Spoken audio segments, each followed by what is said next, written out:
ulama ini nanti punya 3 sifat. Disebut ulama yang benar, yang rabbani, punya 3 sifat. Yang pokok nanti diisyaratkan dalam Al-Quran.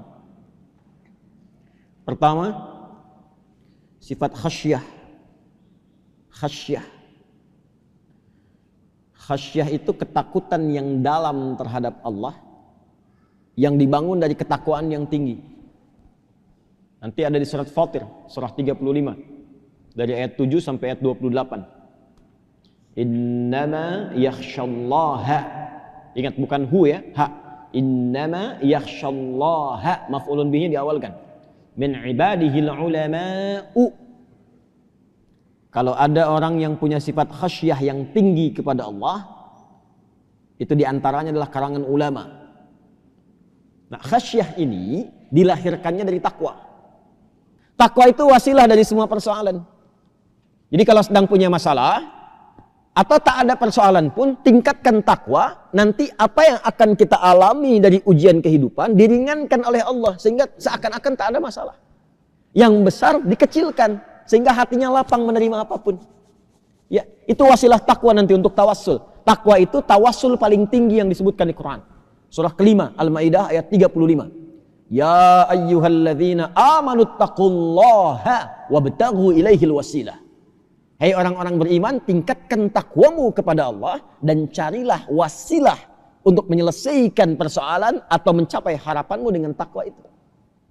Nah, nanti babnya banyak. Ya. Nah, di antara bab yang terkait dengan ulama ini, sifat khasyahnya didapatkan dari takwa. Takwanya bentuknya ibadah. Takwa pertama yang disebutkan di Quran surah kedua Al-Baqarah, di ayat kedua sampai dengan ayat kelima itu. Dzalikal kitabu la raiba fi hudal lil muttaqin. Siapa muttaqin di sana? Alladzina yu'minuna bil ghaibi wa yuqimunas shalah wa mimma razaqnahum yunfiqun. Walladzina yu'minuna bima unzila ilaika wa ma unzila min qablik wa bil akhirati hum yuqinun. Baru ulaika ala hudam min rabbihim wa ulaika humul muflihun. Maaf sekali, di situ dikatakan terus meningkatkan iman. Bukan amanu tapi yu'minun. Yu'minun itu terus pakai ya. Kalau ada alif, hamzah, nun, ya, tak disingkat anita. Di depan setiap kata kerja itu kalau gampangnya bahasa Inggrisnya present, continuous, and future. Sekarang, terus, sampai kapanpun. Jadi sifat ulama itu khasyahnya tinggi terhadap Allah. Karena apa? Dia terus meningkatkan imannya. Lewat apa? Ibadahnya. Jadi bukan hanya pandai minta orang, ayo tingkatkan sholat, tahajud, duha. Dia sendiri kerjakan itu. Dia kerjakan. Takarubnya kepada Allah tinggi. Waktu saya baru awal pulang ke Indonesia, saya ketemu salah satu guru saya, semoga Allah muliakan beliau. Beliau nasihati begini, saya bilang, Syekh minta nasihat. Kita biasa kalau murid adabnya begitu ke guru, bukan minta foto. Nggak apa-apa, ada babnya itu ya, tapi babnya yang paling ujung gitu. Saya minta nasihat. Beliau jawabannya apa? Nah, nanti kamu akan banyak mengajar. Itu baru saya datang awal. Nanti kamu akan banyak mengajar. Siang kamu mengajar, malam kamu bangun. Ibadah, lalu mohon kepada Allah dan bayangkan semampu kamu bisa lakukan kurang lebih. Bayangkan wajah-wajah yang saat mengajar itu kamu tatap. Nanti mohon kepada Allah memberkahi mereka, merahmati mereka, dan menanamkan apa yang kau sampaikan ke dalam hati mereka supaya itu mudah untuk dibawa dan diamalkan dalam kehidupan. Jadi begitu wasiatnya, pagi siang mengajar, malam bangun, sehingga ada konsistensi. Karena kalau nggak begitu susah terjaganya, Pak. Nanti dikasih dunia pindah fatwa, ya, ditawari mobil bagus, hilang orientasi, ya kan? Ini yang nanti yang akan bergeser, ini yang terjaga. Khasyah itu menjaga nilai-nilai ketakwaan. Itu satu ciri ulama khasyah. Sehingga fatwanya konsisten. perilakunya bisa ditiru. Dan ketika mengajar pun jangan sampai nanti muridnya belum mengajar sudah komen. Yang repot nih, belum mengajar sudah komen. Apa Ustadz itu? Ngajak tahajud dianya tidur. Ya. Baik, ini khasyah satu. Yang kedua, sifat ulama yang kedua di Quran, senang mutalaah, konsisten mengaji. Konsisten mengaji, riset. Ya, baca lagi kitab, ya. Karena nanti di Quran itu ada unik sekali. Sifat ulama itu ada ahlul kitab yang senang ngaji, ada ahlul proposal. Ya, yang senang nyari proyek.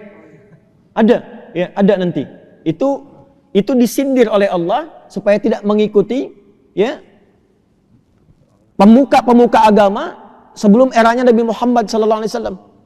Ya, yang seringkali melakukan apa? Melakukan manipulasi. Kadang menulis sesuatu yang tidak benar hanya untuk tujuan mencari keuntungan duniawi. Kadang memalsukan ayat atau memotong-motong ayat. Jangan sampai terjadi. Dipotong-potong hanya untuk kepentingan duniawi supaya dapat kedudukan, dapat harta dan sebagainya. Nanti ayatnya banyak sekali dalam Al-Quran. Ya, dimulai nanti dengan Al-Baqarah itu. Ya, dimulai dengan Al-Baqarah terus sampai akan ditemukan ayat-ayat yang mengingatkan kita. Jangan sampai nanti ditemukan orang-orang, ya sekarang sudah ketemu tuh.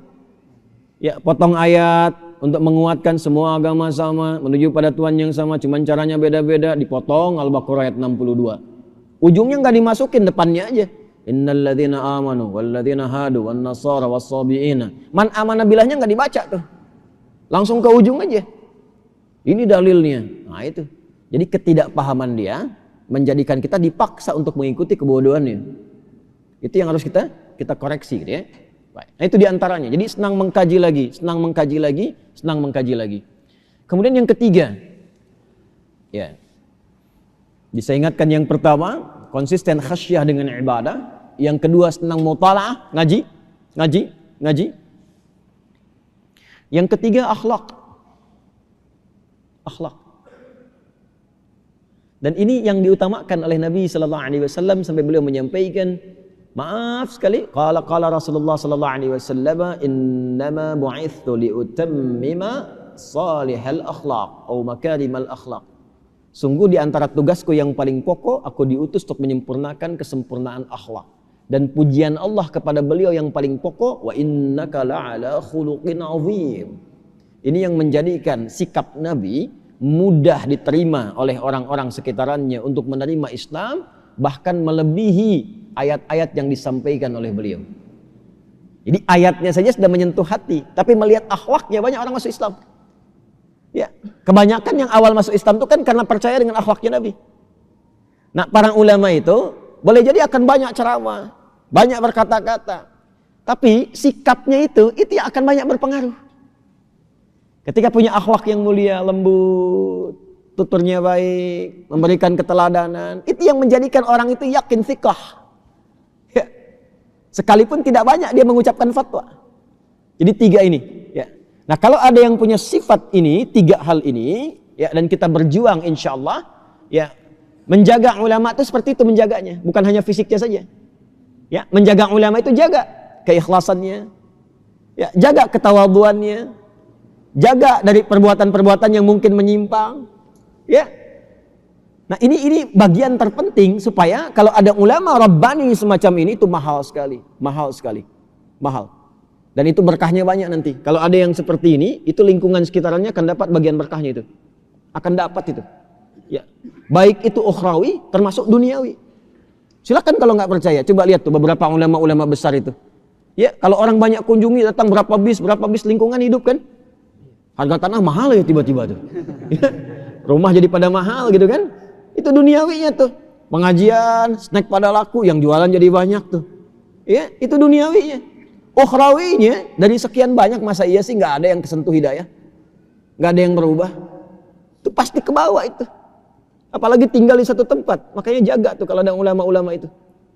Jangan sampai tersakiti, pergi, hilang, nanti nurnya hilang tuh, cahayanya hilang. Ya, penyesalannya di akhir nanti tuh.